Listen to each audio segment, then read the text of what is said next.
Ibu Vivit. Silakan. Siap, Pastor. Shalom, Pastor Paul. Shalom.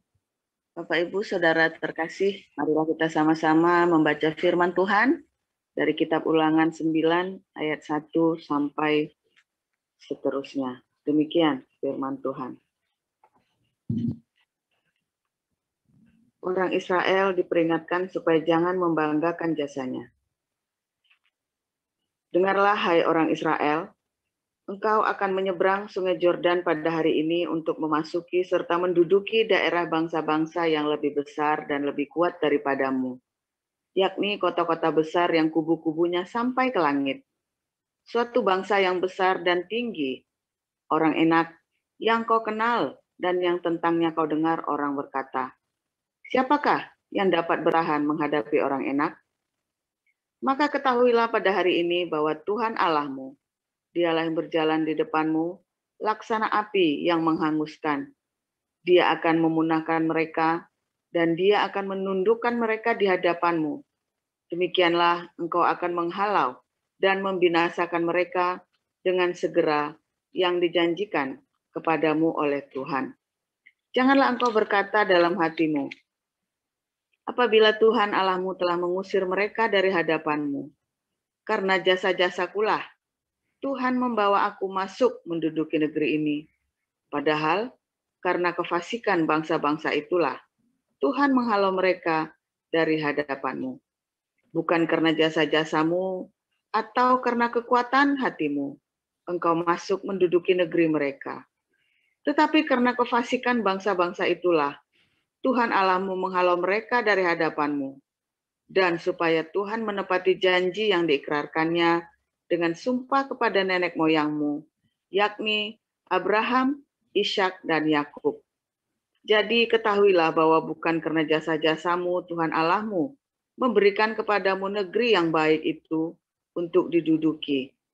Sesungguhnya engkau bangsa yang tegar tengkuk. Riwayat tentang kemurtatan di Horeb. Ingatlah, janganlah lupa bahwa engkau sudah membuat Tuhan Allahmu gusar di padang gurun. Sejak engkau keluar dari tanah Mesir sampai kamu tiba di tempat ini, kamu menentang Tuhan. Di Horeb kamu sudah membuat Tuhan gusar. Bahkan Tuhan begitu murka kepadamu, hingga ia mau memunahkan kamu. Setelah aku mendaki gunung untuk menerima loh-loh batu, loh-loh perjanjian yang diikat Tuhan dengan kamu, maka aku tinggal 40 hari 40 malam lamanya di gunung itu. Roti tidak kumakan dan air tidak kuminum. Tuhan memberikan kepadaku kedua loh batu yang ditulisi jari Allah, di mana ada segala firman yang diucapkan Tuhan kepadamu di gunung itu dari tengah-tengah api pada hari perkumpulan. Sesudah lewat 40 hari 40 malam itu, maka Tuhan memberikan kepadaku kedua loh batu, loh-loh perjanjian itu. Lalu berfirmanlah Tuhan kepadaku, bangunlah, turunlah dengan segera dari sini, sebab bangsamu yang kau bawa keluar dari Mesir telah berlaku busuk. Mereka segera menyimpang dari jalan yang kuperintahkan kepada mereka. Mereka telah membuat patung tuangan. Lagi Tuhan berfirman kepadaku, telah kulihat bangsa ini, dan sesungguhnya mereka adalah bangsa yang tegar tengkuk. Biarkanlah aku, maka aku akan memunahkan mereka dan menghapuskan nama mereka dari kolong langit. Tetapi daripadamu akan kubuat suatu bangsa yang lebih berkuasa dan lebih banyak daripada bangsa ini. Setelah itu berpalinglah aku, lalu turun dari gunung yang sedang menyala itu dengan kedua loh perjanjian di kedua tanganku. Lalu aku menyaksikan bahwa sesungguhnya kamu telah berbuat dosa terhadap Tuhan Allahmu. Kamu telah membuat suatu anak lembu tuangan. Kamu telah segera menyimpang dari jalan yang diperintahkan Tuhan kepadamu. Maka kupeganglah kuat-kuat kedua loh itu. kulemparkan dari kedua tanganku, kupecahkan di depan matamu. Sesudah itu aku sujud di hadapan Tuhan 40 hari 40 malam lamanya, seperti yang pertama kali. Roti tidak kumakan dan air tidak kuminum, karena segala dosa yang telah kamu perbuat, yakni kamu melakukan apa yang jahat di mata Tuhan, sehingga kamu menimbulkan sakit hatinya. Sebab aku gentar, karena murka dan kepanasan amarah yang ditimpakan Tuhan kepadamu, sampai ia mau memunahkan kamu. Tetapi sekali ini pun Tuhan mendengarkan aku. Juga kepada Harun, Tuhan begitu murka, sehingga ia mau membinasakannya. Maka pada waktu itu, aku berdoa untuk Harun juga. Tetapi hasil perbuatanmu yang berdosa, yakni anak lembu itu, kuambil, kubakar, kuhancurkan, dan kugiling baik-baik sampai halus, menjadi abu. Lalu abunya kulemparkan ke dalam sungai yang mengalir turun dari gunung. Juga di Tabera, di Masa, dan di Kibrot Ta'awa, kamu selalu membuat Tuhan gusar. Dan ketika Tuhan menyuruh kamu pergi dari Kades Barnea dengan berfirman, majulah dan dudukilah negeri yang kuberikan kepadamu itu. Maka kamu menentang titah Tuhan Allahmu. Kamu tidak percaya kepadanya dan tidak mendengarkan suaranya. Bahkan kamu menentang Tuhan sejak aku mengenal kamu. Maka aku sujud di hadapan Tuhan 40 hari, 40 malam lamanya aku sujud, karena Tuhan telah berfirman akan memunahkan kamu, dan aku berdoa kepada Tuhan, kataku, ya Tuhan Allah, janganlah musnahkan umat milikmu sendiri, yang kau tebus dengan kebesaranmu, dan yang kau bawa keluar dari Mesir dengan tangan yang kuat. Ingatlah kepada hamba-hambamu, kepada Abraham, Ishak dan Yakub. Janganlah kau perhatikan ketegaran bangsa ini ataupun kefasikannya dan dosanya, supaya negeri dari mana engkau membawa kami keluar, jangan berkata, sebab Tuhan tidak dapat membawa mereka masuk ke negeri yang dijanjikannya kepada mereka, dan sebab bencinya kepada mereka, maka ia membawa mereka keluar untuk membunuh mereka di padang gurun. Bukankah mereka itu umat milikmu sendiri, yang kau bawa keluar dengan kekuatanmu yang besar dan lenganmu yang teracung? Demikian firman Tuhan.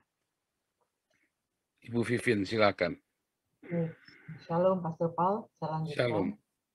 Bacaan firman Tuhan 1 Korintus 1 ayat 18 sampai 31. Demikian firman Tuhan. Hikmat Allah dan hikmat manusia. Sebab pemberitaan tentang salib memang adalah kebodohan bagi mereka yang akan binasa. Tetapi bagi kita yang diselamatkan, pemberitaan itu adalah kekuatan Allah. Karena ada tertulis, aku akan membinasakan hikmat orang-orang berhikmat, dan kearifan orang-orang bijak akan kulenyapkan. Di manakah orang yang berhikmat? Di manakah ahli Taurat? Di manakah pembantah dari dunia ini? Bukankah Allah telah membuat hikmat dunia menjadi kebodohan?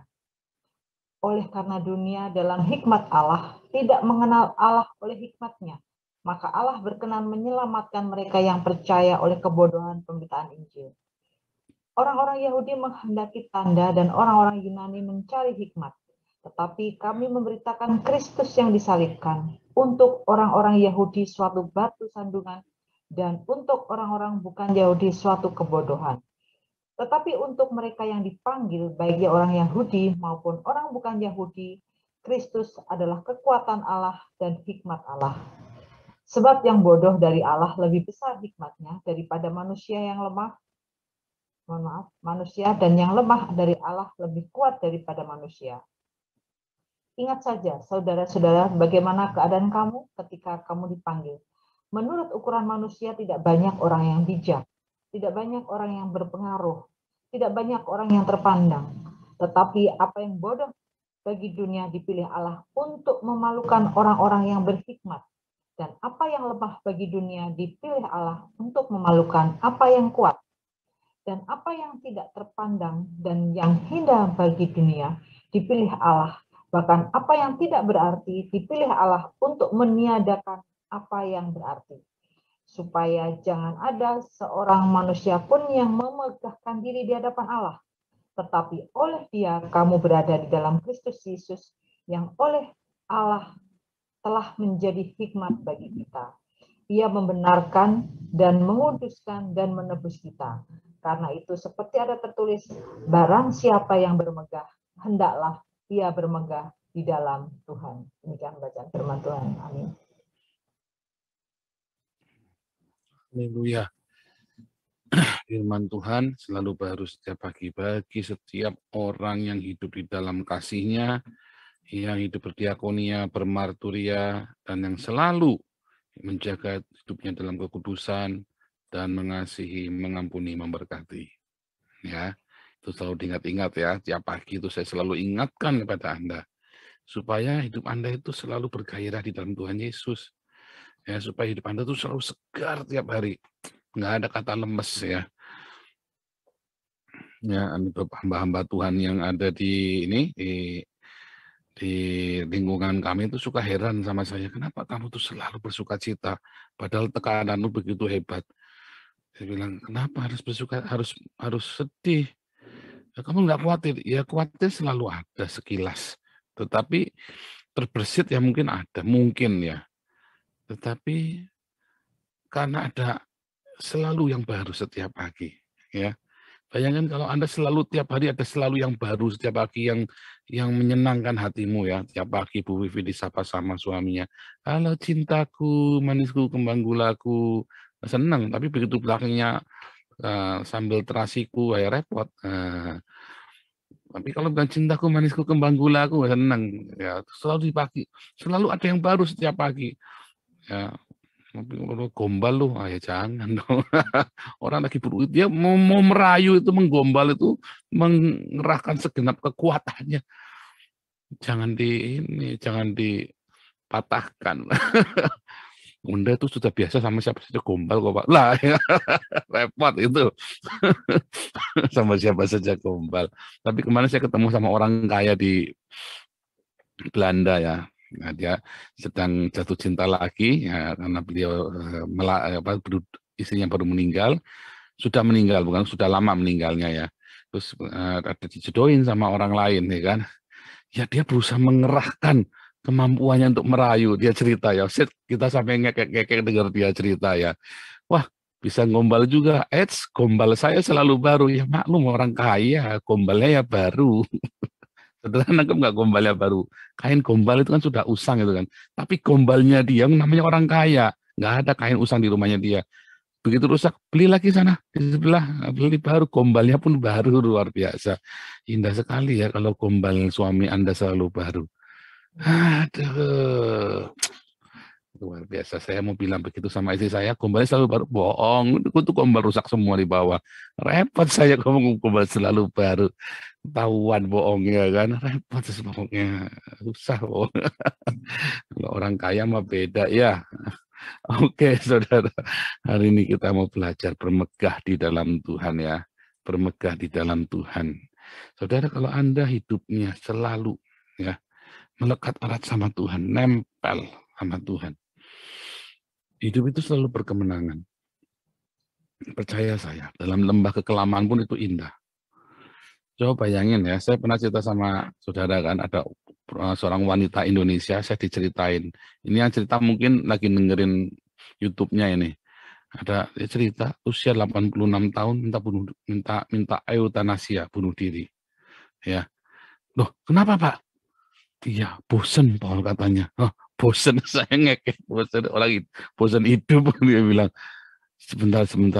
Padahal orang kaya, orang mampu toh. Iya mampu Paul. Mampu dia, punya uang, cuma dia tidak punya anak. Rumahnya bagus, itu semuanya bagus. Cuma dia bosan sekali, hidup bosan sekali. Nah itu, hidupnya itu kalau kayak saya dijamin tidak bosan. wah, masuk, wah semua. Begitu buka handphone, pokoknya gambarnya saya. Wah, dijamin tak bosan. Dijamin tak bosan. Campur deg-degan, campur segala macam, dah katanya Ana itu ya. Wah, diteleponin sana sini, pokoknya dijamin tak bosan hidupnya. Ya, tiap hari selalu ada tantangan yang baru. Tiap selalu ada ancaman yang baru, tantangan yang baru. Cuma yang sedikit menghibur hati itu ketika di Den Haag kita lagi makan, tiba-tiba orang beramai-ramai ngantri minta foto bareng. Itu saya gak hilang-hilang itu ya, serius itu gak hilang-hilang saya. Aduh, ya dibalik dan deg-degan segala macam orang-orang itu. Nah, hidupnya itu kita itu kayak roller coaster ya, ngeri ya hidup kita itu kayak kalau Anda pergi ke Dufan, Anda pilih semua mainan itu yang bikin deg-degan, itulah hidupnya kami. Dari kita masih muda, ya dari masih pacaran dulu ya, masih SMA, ya, disidang sama pendeta-pendeta. Saudara namanya anak SMA ya, bayangin anak SMA disidang sama pendeta-pendeta tua, coba gimana nggak deg-degan tiap hari dipanggil sama kepala sekolah, dipanggil gara-gara kita penginjilan ya di sekolah itu kita masuk kita bagi-bagi traktat di kelas itu ya. Saudara itu deg-degan terus kita saya sama anak itu dari dulu memang makanya cintanya selalu membara, jantung itu selalu berdegup dengan keras, jurup jurup jurup aju cepet ngerti pokoknya, makanya cintanya nggak pernah pudar. Anda mau coba ini cintanya membara nanti. Coba kalau nanti 1 menit lagi baru bagus, kalau 1 menit 5 menit baru ada kehidupan gak sih? Malam-malam saya tiduran di dadanya anak. Wah, mana pusar, mari langsung, sweet, dari dadanya. Terus, duk. Saya tanya, yang, kenapa kamu berdegup kencang sekali? Aku pikir dia itu sedang merasakan, lagi pacaran dulu kan, kalau pas nempel dikit, duk gitu kan. Tapi deg-degan gitu. Kenapa yang deg-degan? Enggak, ini aku baca ada berita tentang kamu lagi. Asem. Tapi kita tak nempel di gitu, masa deg-degan kayak mendesil 1000 volt, 4000 watt, kayak gimana itu. Nggak taunya dan baca berita kamu lagi. Asem. Sudah GR.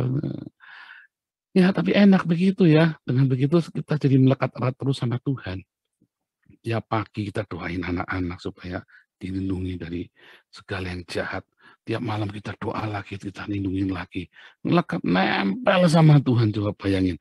Seumur hidup diuber-uber begini, seumur hidup yang nempel sama Tuhan terus. Tiada yang lain. Mau lari kemana, mau minta tolong sama siapa. Ya, tolong Tuhan. Tuhan selamatkan satu persatu. Ya, karena memang hidup kita benar-benar serahkan sama Tuhan. Serahkan sama Tuhan. Totally, ya. Total serah sama Tuhan. Nggak bisa, enggak. Wih, saudara, kalau saudara membayangkan hidup enggak serahkan sama Tuhan, ya, wah, saya lolos itu. Nah, hari ini kita belajar tentang bermegah di dalam Tuhan. Begitu hidupnya kita nempel sama Tuhan, Anda bayangin ya, karena ada satu masalah, ya, maka kami tidak mau hidup kita nempel sama Tuhan. Mau tidak mau. Nempel sama Tuhan bukan karena cinta mungkin ya, sejujurnya kan, tapi karena kita tahu kalau kita nggak nempel sama Tuhan itu ada bahaya di sini. Jadi mau nggak mau, karena kita tahu kita sudah melewati hal-hal yang berbahaya, hanya Tuhan nempel sama Tuhan itu cara satu-satunya. Itu kita sudah ngerti, itu logika yang sangat wajar dari pengalaman hidup kami. Jadi nggak ada cara lain selain nempel sama Tuhan. Jaga hidup dalam kekudusan, militan firman Tuhan, penginjilan, mungkin nempel sama Tuhan seedan-edannya. Jangan lepaskan. Tapi namanya nempel sama pemberi hidup, ya, sama yang punya roh. Roh itu kan ngalir. Begitu roh itu mengalir, urapan itu kan mengalir. Ketika itu mengalir, apapun yang kita pegang berhasil. Apapun yang dipegang berhasil, toh. Itu kan satu logika rohani. Kita nempel. Karena kita punya masalah, kita nempel. Kita bertekun di dalam pencobaan itu sama Tuhan. Ya kan? Bertekun di dalam pencobaan, kita nempel sama Tuhan. Kita bertekun di dalam Tuhan. Karena kita bertekun di dalam Tuhan. Hubungan roh itu kan membuahkan hasil. Jadi kalau sampai kita berhasil dalam banyak hal, kalau kita bisa melewati banyak hal, kalau kita bisa mencapai banyak sekali keberhasilan di dalam kehidupan. Apakah itu karena kesuksesan, karena kehebatan kami? Bukan. Kita sadar sesadar-sadarnya. Karena kita nempel, maka itu ada urapan mengalir, pegang apa aja jadi emas. Kita dulu melewatinya, seperti kita tahu persis, makanya saya tahu, nggak ada cara yang nempel sama Tuhan. Dulu kita sudah lewatinya, saya pernah nggak nempel sama Tuhan, nyoba, geblek ya. Saking hidupnya diberkati terus, kita nyoba. Ya kan? Nah, begitu kita terjun bebas, wah dikuya-kuya, makanya nempel kita nggak mau lepas. Nggak ada cara lain. Dan ketika kita tahu, kita melihat keberhasilan itu, kita ngerti, ini karena Tuhan, bukan retorika. Banyak orang, kalau kita kasih tahu, wah luar biasa kamu sukses sekarang. Oh, itu semua karena Tuhan, Pak Paul. Wah. Tapi retorika. Hari ini Roh Kudus mengajarkan kepada kita yang bukan retorika, yang bukan basa-basi. Anda benar-benar sadar nggak kalau semua yang keberhasilan yang Anda capai saat itu benar-benar karena Tuhan, bukan karena upaya kita sendiri. Kalau saudara masih nggak ngerasakannya, Anda coba lepas dari Tuhan. Kayak saya dulu lah, lepas terjun bebas. Wih. Sekarang sadar sesadar-sadarnya. Sehingga membuat kita takut untuk nggak dekat sama Tuhan. Rasa takut untuk tidak mendekat sama Tuhan itu bukan karena mitos, bukan karena katanya-katanya, karena kita sudah ngelewatin. Bukan dari kata orang, kita sudah ngelewatin betapa bahaya kalau tidak nempel sama Tuhan. Ya, anak-anak saya juga lihat sendiri. Kami merasakannya, anak-anak lihat. Itulah yang namanya pengalaman dengan Tuhan yang kemarin cerita. Yang diulang-ulang. Pengalaman dengan Tuhan diulang-ulang, itulah dafarim. Ya, itulah dafarim. Pengalaman dengan Tuhan yang diulang-ulang. Sampai itu nggak bisa hilang dari kepala kita, dari roh kita. Nempel, kayak rekam jejak itu yang ditempel, diukir dalam cakram digital kehidupan kita. Nggak bisa hilang. Sampai nggak bisa hilang. Sampai itu selalu ada terus. Nggak bisa hilang. Ya, makanya saudaraku, ketika Anda sudah mulai masuk di dalam persekutuan dengan Tuhan setiap hari, pembacaan firman Tuhan dengan hidup mengasihi, mengampuni, memberkati, dan Anda pasti akan diberkati. Saya yakin Anda pasti diberkati. Dan ketika Anda diberkati, Anda harus selalu ingat ya, bahwa semua berkat itu terjadi adalah sebuah keberuntungan di dalam Tuhan Yesus. Karena Anda melekat erat dengan janji-janjinya. Dengan firman-Nya, Anda menghidupi, meremakan firman itu. Ya, sehingga Anda dipenuhi dengan rema. Jangan pernah keluar dari situ. Itulah dafarim dalam hidupmu. Beberapa orang mungkin sudah mulai memasuki, sudah kelihatan itu ya, gerbang Kanaan itu. Anda sudah tinggal masuk. Ya. Ketika di tanah Kanaan, jangan pernah lagi Anda goyang sedikit pun. Ajarkan dafarim itu kepada anak-anakmu.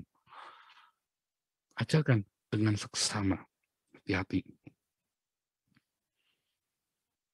Karena saya nggak tahu bagaimana dengan jatuh bangunnya Anda. Kami ngalami jatuh bangun.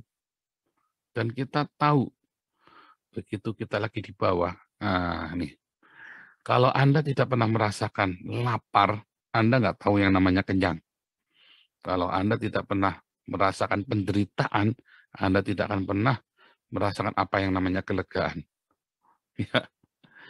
Tiap hari makan 3 kali. Dari bayi ceprot sampai hari ini makan sehari 3 kali. Maka Anda tidak tahu yang namanya rasanya lapar yang lapar itu. Saya pernah puasa 7 hari 7 malam itu ya. 40 hari 40 malam itu kan kita lagi ini mencari Tuhan. Saya pernah waktu kuliah itu saya puasa 7 hari 7 malam, gara-gara nggak punya uang. Jadi cuma minum air saja 7 hari 7 malam, itu saya cuma minum air itu, nggak punya uang. Saya kuliah itu ya. Wah, rasanya sakitnya minta ampun saudara di hati itu. Perih sekali itu. Puasa karena nggak punya uang, beda dengan Anda lagi punya uang, Anda puasa karena suatu masalah. Oh itu rasanya beda. Anda nggak niat mau puasa, tapi kepaksa nggak makan gara-gara nggak punya uang. Itu rasanya beda, saudara. Perih itu hati. Kalau Anda tidak pernah merasakan itu, Anda nggak tahu rasanya kenyang itu seperti apa. Ya, kalau Anda tidak pernah merasakan, Anda jatuh. Ya, betapa rusaknya ketika Anda jatuh ruwetnya. Anda seringkali tidak menghargai. Tetapi alangkah lebih baiknya, Anda jangan mengalami yang namanya jatuh di dalam dosa dan tinggalkan Tuhan. Ya, lebih baik melihat pengalamannya orang dan Anda jangan ikut-ikutan. Sebab kalau Anda jatuh, ya bersyukurlah kalau Anda masih bisa bangun. Banyak orang jatuh nggak bisa bangun. Makanya ya ada satu ini ya, orang kalau jatuh sebelum usia 40 itu udah tenang saja. Kalau orang jatuh udah usia 50, 60 tahun baru jatuh, wah bangunnya susah. Udah jompo, udah keenakan. Ya, dia lupa caranya jalan itu lupa, ya kan? Tapi kalau Anda masih muda jatuh bangun, jatuh bangun, jatuh bangun. Ya, jangan jatuh bangun terus kapan Anda mulai kehidupannya. Jadi jangan jatuh bangun, melekat harus sama Tuhan, melekat. Di luar aku, kamu tidak mampu berbuat apa-apa. Itu kata Tuhan Yesus. Jadi apa? Lekat erat dengan firman Tuhan, baca tiap hari, jangan lolos. Setiap pikiran-pikiran jahat masuk baca firman Tuhan. Ya memang harus disiplin, jangan kasih waktu, jangan kasih celah. Ya, Anda yang lagi jaga toko, Anda yang di kantor, Anda yang di apa. Terus selalu standby di mana semua ada firman Tuhan semua, ditempel-tempel semua. Bukan supaya kelihatan suci, tapi supaya setiap kali Anda ngelihat firman Tuhan, setiap kali ngelihat firman Tuhan, setiap kali ngelihat firman Tuhan semua. Ya, begitu. Saya dulu cara mengatasinya begitu. Ya, waktu masih muda, waktu masih kuliah dulu ya, seluruh satu kamar saya itu semua firman Tuhan, supaya ngelihat, supaya saya itu jangan pikiran yang jorok-jorok. Ya, tapi waktu begitu saya mengalami kejatuhan, yang waktu saya udah umur 40-an ya waktu itu ya, hampir 40-an. Kemudian saya mengatasinya dengan apa? Ya saya dengan tiap hari dengarkan khotbah. Ratusan khotbah saya dengar sehari. Setiap itu ya. Sehari itu saya bisa dengar 10 sampai 15 khotbah, bayangin. Ya, khotbah yang pendek, khotbah yang panjang, pokoknya saya bisa dengar khotbah itu. Jadi tidur pun itu headset itu nggak pernah lepas dari kuping saya. Ya, saya jalan, saya lari, saya berkendaraan, itu selalu nempel tuh khotbah saya sambil dengerin khotbah satu gitu ya. Pokoknya ada yang masuk, ada yang enggak. Pokoknya saya dengerin khotbah terus. Sampai roh itu bangkit. Roh itu bangkit nanti. Ya. Dan Tuhan itu memakai orang-orang yang mau merendah kepada Dia. Enggak peduli dengan kemampuanmu, kapabilitasmu, kapasitasmu, enggak urusan. Yang penting kita melekat sama Tuhan. Dan dikatakan tadi dalam 1 Korintus itu, dia memakai orang-orang yang nggak dipandang oleh dunia, ya, untuk mempermalukan orang-orang yang berhikmat dan orang-orang yang terpandang. Jadi kalau Anda sedang dianggap rendah, underdog, nggak usah marah. Anak saya itu dulu suka marah-marah kalau dianggap underdog. Sekarang dia tenang-tenang aja ya kalau dianggap underdog. Dulu marah-marah. Kalau dianggap underdog, jangan marah. Bagus kalau kamu underdog. Gitu ya. Jangan marah-marah. Kalau underdog itu bagus. Jadi kalau Anda yang direndahkan, diremehkan, Anda tenang saja. Melekat saja sama Tuhan pokoknya. Tiba-tiba ada waktunya Tuhan angkat kita tinggi-tinggi. Kalau Anda marah, nanti kalau Tuhan lagi angkat, Anda dendam nanti. Jatuh. Jatuhlah. Ya kan? Anda berhasil di bisnis Anda, tapi Anda punya hubungan yang buruk dengan pasangan Anda nanti. Karena ada kemarahan. Saya banyak melihat pengusaha-pengusaha yang sukses, yang punya kemarahan dengan masa lalunya. Ketika dia sukses, akhirnya dia nggak baik hubungannya dengan keluarganya. Ya, keluarga itu jadi nggak enak hubungannya dengan istrinya maupun suaminya atau dengan anak-anaknya, karena ada kemarahan. Ya, kalau kami kan ini sudah tuntas beberapa tahun yang lalu kita udah beres berdamai dengan masa lalu kita, ya kita bereskan semua masa lalu kami semua beres-beresin. Jadi kalau kita melakukan apa yang kita lakukan sekarang ini bukan karena kemarahan, bukan karena dendam, bukan karena ada satu ketidakpuasan, tetapi karena kita merasakan kasih yang melimpah dan kita melakukannya. Tahu bedanya ya? Ada orang melakukan sesuatu karena marah. Dia berhasil karena marah. Ya kan? Karena dendam dan kemarahan itu salah satu energi terbesar di muka bumi ini untuk mencapai keberhasilan. Tetapi kami mencapai semua itu karena cinta. Karena cinta juga energi yang paling besar di muka bumi ini untuk mencapai keberhasilan. Nah, sama ya, yang satu cinta, yang satu kemarahan, kebencian. Dua-duanya adalah energi yang besar untuk mencapai kesuksesan. Seberapa marahnya Anda, seberapa dendamnya Anda akan sukses dengan itu. Seberapa Anda penuh dengan cinta, Anda juga akan sukses dengan itu. Nah, tinggal mau pilih, mau sukses pakai cara apa? Cara marah atau dengan cara cinta. Gitu ya. Nah, Anda harus ingat-ingat itu. Dan Tuhan akan pakai cinta itu, yang melimpah itu, kasih yang melimpah itu dalam hidupmu untuk mencapai keberhasilan hidupmu. Bukan karena kemarahan. Jadi Anda sekarang yang lagi di bawah, yang lagi di padang gurun, belum keluar-keluar, ya nggak kelar-kelar. Nah, mulai baca firman Tuhan sebanyak mungkin, ya logos itu dibaca, dengarkan khotbah, ya, dengarkan khotbah, tapi jangan khotbah yang mendayu-dayu, yang berita-berita jam tangan 15 miliar, nanti Anda dihasut, tiba-tiba uangmu pindah dari rekeningmu ke rekeningnya dia. Hati-hati. Ya, dengarkanlah orang-orang yang mencintai Tuhan. Dari mana tahu dia mencintai Tuhan? Dia tidak mencintai dunia lagi. Dia hanya cinta sama Tuhan. Carilah orang-orang ya yang selalu berdiakonia dan bermarturia. Hamba-hamba Tuhan yang berdiakonia, bermarturia dengan militan. Anda dengarkan. Nanti Anda akan dibangkitkan hidupnya. Hidupmu akan dibangkitkan. Ya, Anda cari itu khotbahnya Pak Daniel Alexander. Cari itu ya. Anda akan dibangkitkan nanti. Gitu ya. Itu firman Tuhan yang bermutu. Anda cari khotbahnya Pak Stephen Tong. Itu orang-orang yang udah gak cinta dunia lagi tuh. Orang yang membaktikan hidupnya. Ya, walaupun saya nggak setuju dengan beberapa pengajarnya Pak Stephen Tong, tapi dalam banyak hal beliau sudah memberi teladan yang luar biasa. Ya, dan itu Anda patut contoh. Karena ketika dia ngomong, Anda kan ikuti teladannya. Ya, itu salah satu. Jadi, satu, dengarkan firman Tuhan sebanyak-banyaknya. Logos, baik itu khotbah, baik itu firman Tuhan, baca sebanyak-banyaknya Alkitab. Kedua, ya Anda harus selalu jalankan diakonia. Saya tahu Anda masih hidup dalam ketidakkudusan, Anda masih hidup di dalam kemarahan, ya. Tapi jalankan diakonia itu terus, karena itu menjadi kunci pembuka untuk semua kehidupan cinta agapemu yang lain. Saya tahu Anda masih dendam dengan saudaramu, masih punya kebencian, nggak apa-apa, jalanin dulu logos itu dan kasih diakonia.